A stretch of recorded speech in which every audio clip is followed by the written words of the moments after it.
एक बार की सच्ची घटना है।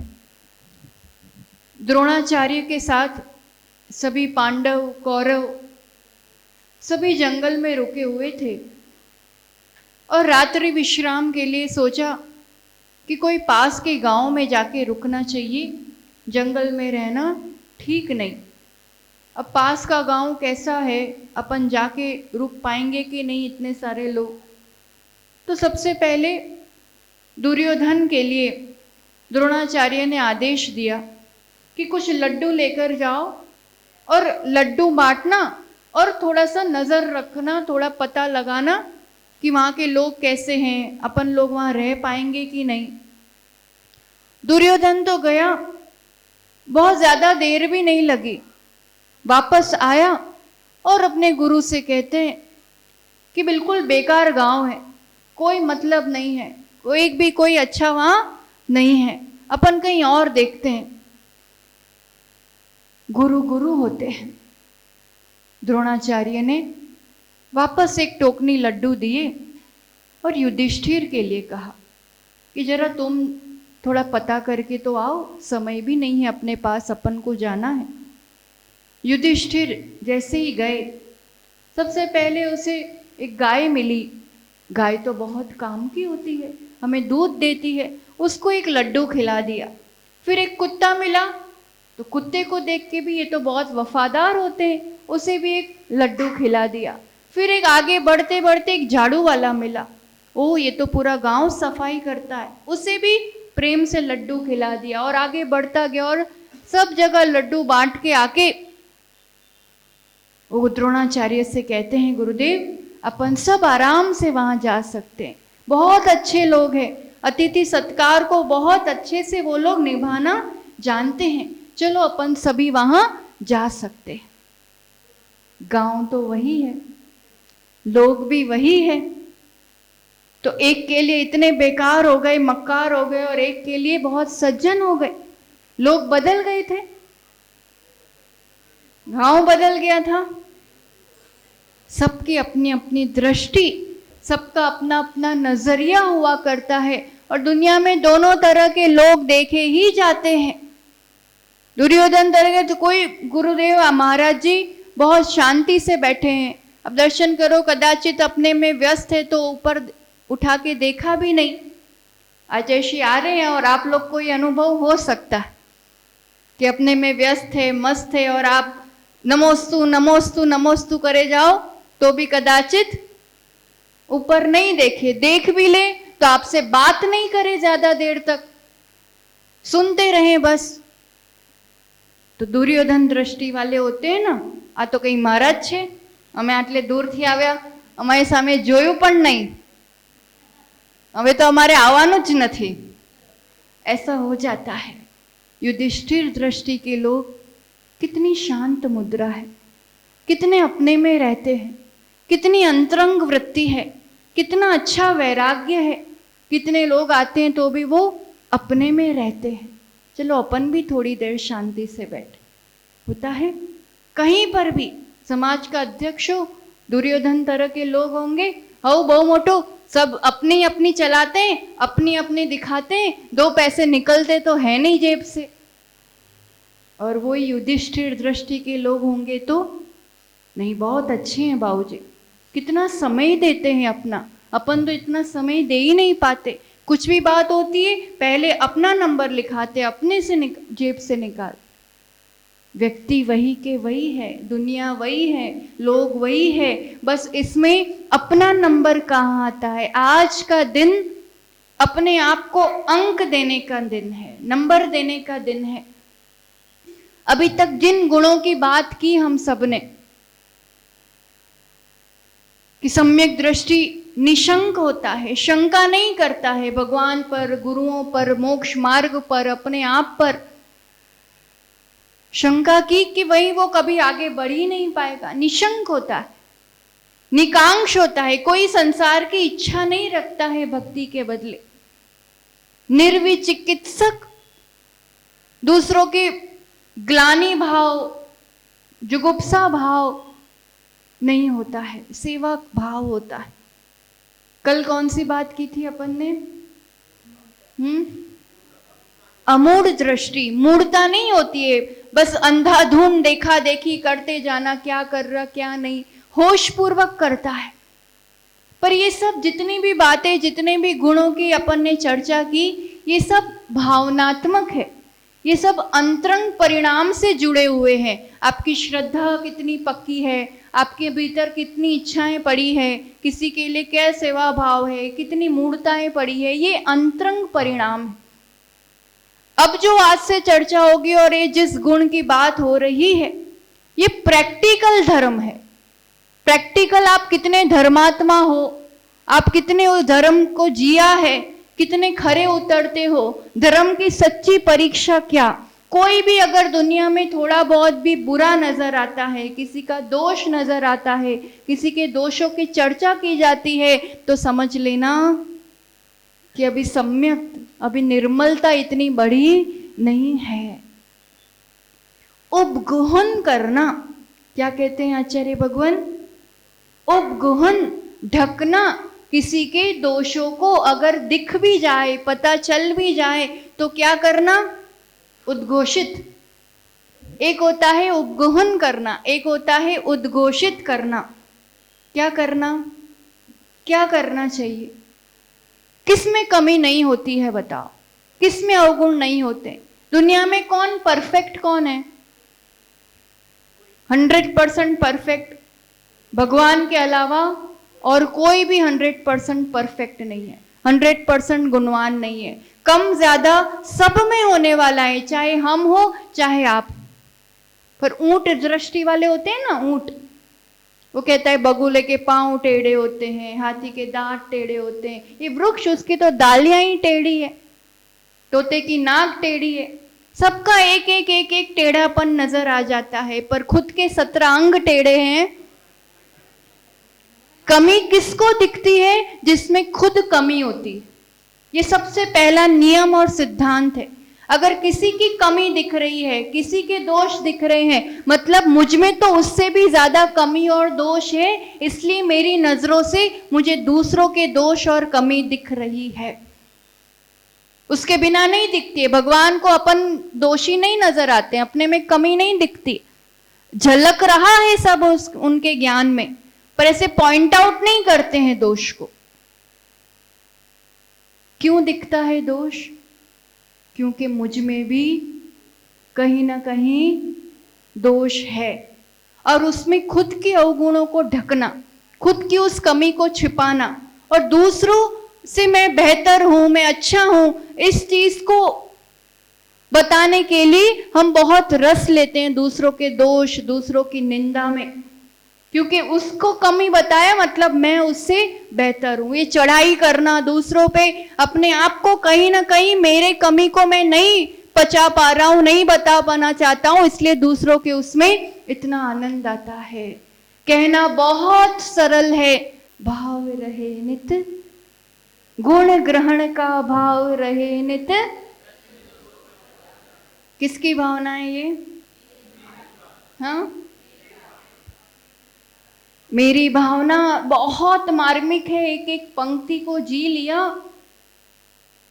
कहना बहुत सरल है, जीना बहुत बहुत बहुत कठिन है। बहुत अधिक निर्मलता, निष्कषायता बड़ी हो तब जाकर के हो पाता है। बालाशक्त जनाश्रया, आचार्य समंतभद्र स्वामी क्या कहते हैं?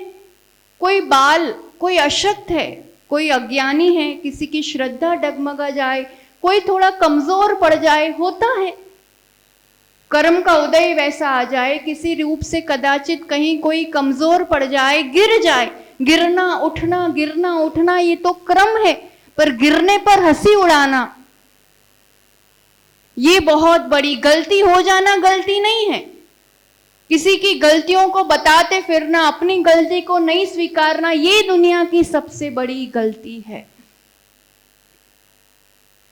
आज खुद को हमें टेस्ट करना है, खुद को देखना है, खुद की परीक्षा करनी है कि घर हो, बाहर हो, मंदिर हो, कहीं पर भी मेरी दोष दृष्टि जाती है, किसी की कमियां दिखती है, कोई किसी की कमी कहे तो उसमें मजा आता है,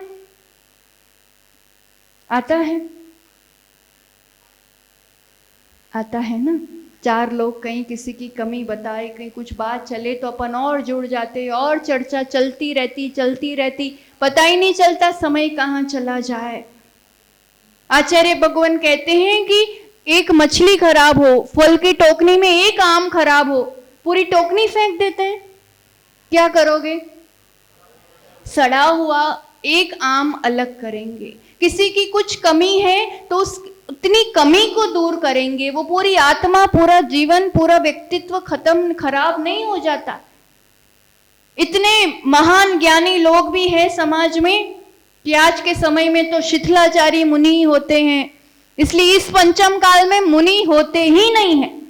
मतलब पूरे जिन शासन को ही आउट कर दिया, एकाध कमी कहीं कुछ दिख गई तो जिसमें किसका नुकसान हुआ? सच्चा मोक्ष मार्ग इस काल में है कि नहीं है? मोक्ष नहीं है, मोक्ष मार्ग है कि नहीं है? मोक्ष मार्गी है कि नहीं है? जब आप कह दो कि है ही नहीं, उसमें नुकसान किसका हो रहा है? जिसमें जो दोष है वो तो कदाचित फिर भी अपना सुधार कर लेगा, कल्याण कर लेगा। किसी का भी दोष बखान करने में, किसी का भी दोष देखने में सामने वाले का कुछ नहीं बिगड़ता है, पर मेरा दोष निश्चित रूप से बढ़ता है। आपके चित्त में दोष दोष दोष रहेंगे तो आपके व्यक्तित्व में क्या होगा? दोष बढ़ेंगे नहीं। ये तो गुस्सा करता रहता है, ये तो बात बात में चिढ़ता रहता है, ये तो ऐसा ही करता रहता है, इसकी तो आदत ही ऐसी है। जब हम किसी के बारे में ऐसा सोचते हैं, किसी के भी बारे में ऐसा बोलते हैं, तब अपने चित्त में वो ही चीज रहने से अपने चरित्र में भी अवगुण बढ़ते हैं। इससे बड़ा लॉस और क्या होगा? जितना जितना आप किसी के गुणों का आदर करते हैं, 50 अवगुण होंगे, एकाध तो गुण होगा कि नहीं होगा? सबसे पहली नजर कहाँ जाती? ये तो ऐसा है, ये तो ऐसा है। किसी को भी देख के मुंह बिगड़ जाना, किसी को भी देख के मन चिढ़ जाना बहुत आसानी से हो जाता है। पुराने संस्कार पड़े हैं, फिर कहते नहीं नहीं अपन तो दूर ही अच्छे। ज्ञानी, तुम्हें उसमें साधर्मीपना नहीं दिख रहा है? मेरे जैसा श्रावक है नहीं दिख रहा है? मेरे जैसे ही महाराज माता जी नहीं दिख रहा है? तो फिर कुछ धर्म जाप जो भी हो, कितना ही अभिषेक पूजन हो या कितने ही, जब तक हमें सब अपने जैसे ही श्रावक और साधर्मी नहीं नजर आए, क्योंकि आप कहीं अमेरिका जाके किसी का दोष नहीं देखने वाले। दोष कहाँ दिखने वाले हैं? कहाँ दिखने वाले हैं? किसके दिखने वाले हैं? जो हमारे आसपास रहते हैं उन्हीं के बीच होने वाला। जितना जितना दूसरों के गुणों का सत्कार करोगे, आदर करोगे, सम्मान करोगे, उतना उतना मेरे तो गुण बढ़ते जाने वाले। प्रॉफिट कहाँ है? अमृत चंद्र स्वामी ने इस उपगहन अंग को उपग्रहण भी कहा है। गुणों में वृद्धि करना, उपगहन दोषों को ढकना। अमृत चंद्र स्वामी पुरुषार्थ सिद्धि उपाय में इसी का नाम गुणों में वृद्धि करना, ऐसा इस अंग का नाम दिया है। दोनों एक ही सिक्के के दो पहलू है। किसी का दोष ढकना, दोष वादे च मौनम, इस सिद्धांत को आज अपने हृदय पर अंकित कर लेना। क्या? दोष वादे च मौनम। आप विसर्जन पाठ में भी बोलते हो ना, शांति पाठ में बोलते हैं। कहाँ बोलते हैं? शांति पाठ में।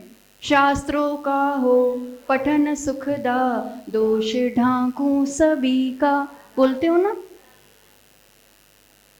सद्वृत्तों का सुजश कह के दोष ढांकू सभी का, सद्वृत्तों का, सद्गुणों का सुयश गाऊं और दोष को क्या करूं? ये तो शांति पाठ तो इतनी अशांति में होता है और इतना फास्ट होता है। सबसे ज्यादा अशांति से शांति पाठ होता है। घड़ी दिखती है, जाना है, फट फट फट, दोष ढांकू सभी का के बदले क्या बोल दे, नहीं बोले। बहुत मार्मिक पंक्तियां हैं। मूल जो प्राकृत है उसका ये आपके लिए हिंदी पाठ किया है। प्राकृत में है दोष वादेच मौनम। किसी का दोष दिख जाए तो क्या करना? क्या करना? किसी का अच्छा करते बने तो बहुत अच्छी बात है, नहीं करते बने तो बोलना नहीं। दूसरों से तो नहीं बोलना, बिल्कुल नहीं बोलना। मुझे मेरे दोष नहीं बढ़ाने हैं, न उसका भला कर पा रहा हूं, न अपना भला कर पा रहा हूं। राई का पहाड़ बनते देर नहीं लगती है, पर पहाड़ बन जाने के बाद जन्म जन्म लग जाते हैं उसको तोड़ने के लिए। सीता का जीव पूर्व पर्याय में मुनि हारिका को एक साथ देख चर्चा कर रहे थे आपस में, और देख करके उनके चारित्र पे लांछन लगाया।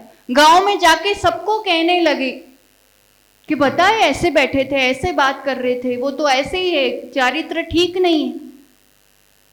वास्तव में वो गृहस्थ से भी सगे भाई बहन थे और चारित्र में भी कोई दोष नहीं था, सिर्फ मिले थे तो रत्नत्रय की कुशलता पूछ रहे थे। इन आंखों का दोष है, कहीं कोई दिख गया तो सीधा क्या फल भुगतना पड़ा उसका, बताओ। निर्दोष चारित्र होते हुए इस भव में तो भी कितना लोक अपवाद, अग्नि परीक्षा, पति के द्वारा जंगल में छोड़ दिया गया। किसी के गुणगान नहीं कर सको तो किसी के चारित्र पे, किसी पे कभी भी दोष नहीं लगाना, बहुत बुरा फल भुगतना पड़ता है।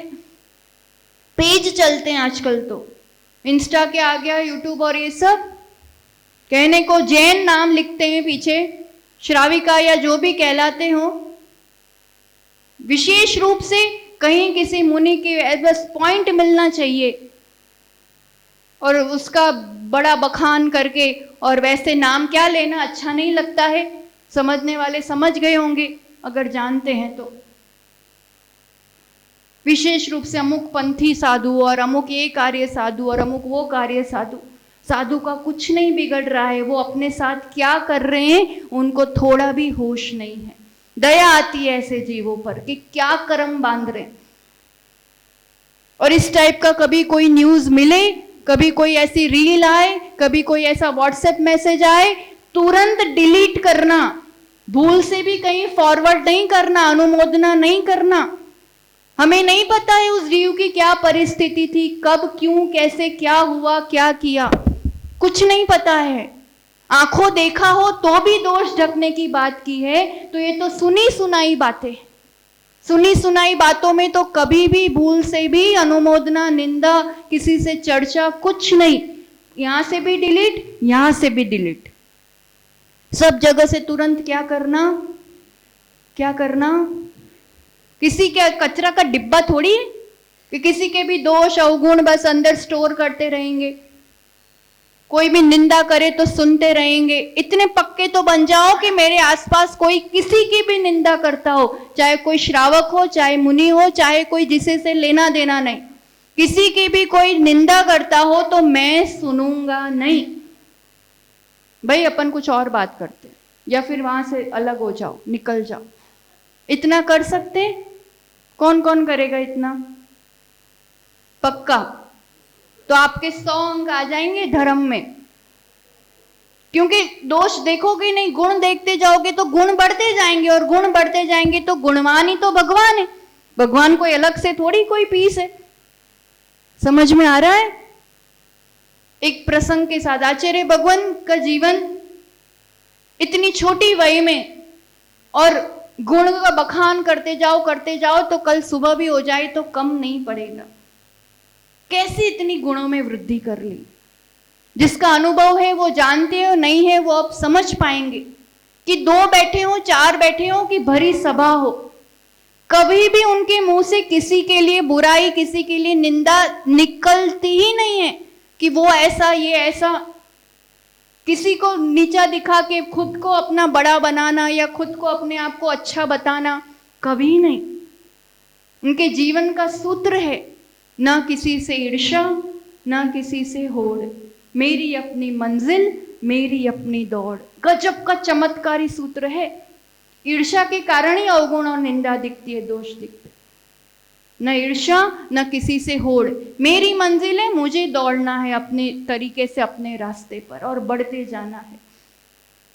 तपस्वी सम्राट गुरुदेव कोई मंच पर या ऐसे ही बैठे हुए उनका थोड़ी प्रशंसा शुरू कर दे, अपना दोष वादे च मौनम, वो प्रशंसा सुनते सामने वाले को मौन कर देते थे, बैठो कुछ बोलने की जरूरत नहीं है। कौन विरला ऐसा होगा जो अपनी प्रशंसा नहीं सुनना चाहता, बताओ किसको नहीं अच्छी लगती है अपनी प्रशंसा सुनना, किसको नहीं अच्छा लगता। और इतने बड़े तपस्वी इस युग में, उनसे महान तपस्वी कोई नहीं हुए, और कोई थोड़ा सा बखान करने बैठे तुरंत चुप करके बिठा देते थे, चने के झाड़ पे मत चढ़ाओ मुझे, हमसे बहुत बड़े बड़े तपस्वी हुए हैं। जब बड़ों पे दृष्टि रहती है, अधिक गुणवानों पे दृष्टि रहती है, तो ना प्रशंसा में फूलना होता है, न प्रशंसा की चाह रहती है, और ना दूसरों के दोषों देखने में आनंद आता है।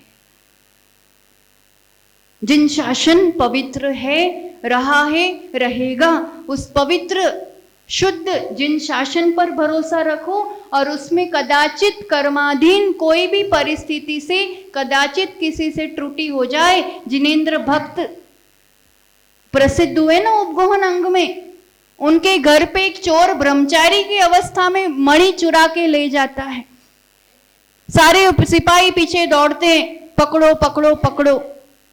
फिर जब शेठ के पास पहुंचते हैं तो जिनेंद्र शेठ क्या कहते हैं, अरे मैंने ही कहा था उसको मणि लाने के लिए।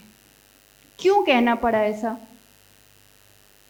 क्यों कहना पड़ा बताओ, झूठ नहीं हो गया, ये पाप नहीं हो गया?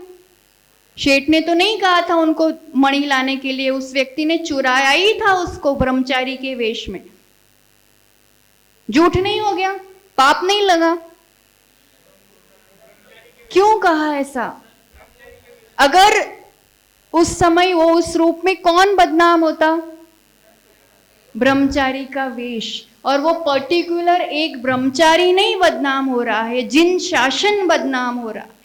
एक साधु के लिए, एक व्यक्ति के लिए आप कभी कुछ नहीं कह रहे हो, ऐसे होते हैं जैन धर्म में, ऐसा होता है। कौन क्या बदनाम हुआ? जिन धर्म। बचपन में प्रसंग आता है ना, आचार्य हमेशा सुनाते हैं, बाबा भारती और डाकू खड़क सिंह की स्टोरी याद हो तो। वो खड़क सिंह को घोड़ा चाहिए था बाबा भारती का, बहुत भाव तोल किया, पर बाबा भारती देने को तैयार नहीं। एक बार उसने युक्ति की, एक बहुत बूढ़े अपाहिज व्यक्ति का भेष बनाया और रास्ते में खड़ा हो गया, बच्चा मुझे मतलब मदद करो मदद करो। तो बाबा भारती घोड़े से जा रहे थे, उन्होंने देखा तो ठीक है आप बैठ जाइए घोड़े पर, मैं लगाम पकड़ के चलता हूं। और वो तो चलने क्या लगे, सीधी लगाम उठाई और फुर, क्योंकि वो तो डाकू खड़क सिंह था। बाबा भारती ने तुरंत के रुको रुको 2 मिनट, घोड़ा ले जाना है तो ले जाओ, बस इतना करना कि इस घटना का जिक्र किसी के सामने मत करना। खड़क सिंह एकदम रुक गया, ऐसी क्या बात हो गई, घोड़ा ले जाओ पर इस घटना का किसी के सामने नहीं बोलना, क्यों? तब बाबा भारती कहते हैं कि तुम किसी के भी सामने कहोगे कि तुमने ऐसा अपाहिज का भेष बना के फिर तुमने घोड़ा चुराया, तो रास्ते में कोई भी असहाय गरीब या अपाहिज हो गए तो दूसरे लोग फिर आगे से उन पर विश्वास नहीं करेंगे, उनकी मदद नहीं करेंगे। कितनी बड़ी सोच, कितना उदार हृदय, ये विकसित करने की जरूरत है। और हम सब कर सकते हैं, चाहे कुछ हो जाए, किसी भी वाक्य, किसी भी प्रतिक्रिया, किसी भी सोच के कारण पूरे जिन शासन का, पूरे धर्म का, पूरे परिवार का, पूरे समाज का नुकसान हो सकता है, अप्रभावना हो सकती है, बदनामी हो सकती है। तो इन चीजों को क्या करना, क्या करना? ढकना, दोषों को ढकना और गुणों का बखान करना, ये सम्यक की पहचान हुआ करती है। सम्यक दृष्टि जीव आत्म दृष्टि वाला, गुण ग्रहण का भाव रखने वाला होता है। सब में सब चीज होती है, गुण भी अवगुण भी। चॉइस अपनी है कि अपन उसमें से क्या देखे। दुर्योधन बनना है कि क्या बनना है? मोक्ष कौन गया?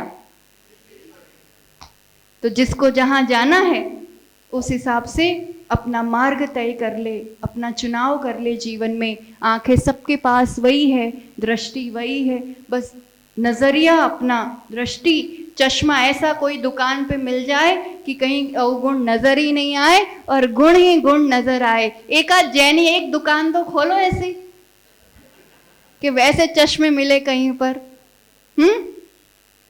कहाँ मिलते ऐसे चश्मे? इन आंखों से जिनेंद्र प्रभु के दर्शन करते हैं ना, यही वो दुकान है। प्रभु की दृष्टि नासाग्र है और वो ऐसे ही समझाते हैं कि दोष दिखे तो आंखें नीची करके अपनी ओर देख लेना, तुम्हें अपने दोष नजर आने लगेंगे। जब कभी दोष दिखे क्या करना? यूं नहीं करना, आंखें कैसी कर लेना? नासाग्र कर लेना, तो दूसरों के नहीं अपने दोष नजर आने लगेंगे। और अपने दोष नजर आने लगेंगे ना, उस दिन दोषियों का, विकारों का समाप्त होना, जीतना भी प्रारंभ हो जाएगा। और इस जिन शासन में हम और आप मिलकर के उस परम शुद्ध अवस्था को प्राप्त करें, और जो कुछ कमियां हैं वो सभी काल दोष है, कमियां ज्यादा नजर आएंगी, शुद्धता कम नजर आएगी, फिर भी कमियों को ढकते जाएं और गुणों में वृद्धि करते जाएं। इसी मंगल भावना के साथ जय बोलो आचार्य भगवान सुनील सागर जी गुरुदेव की।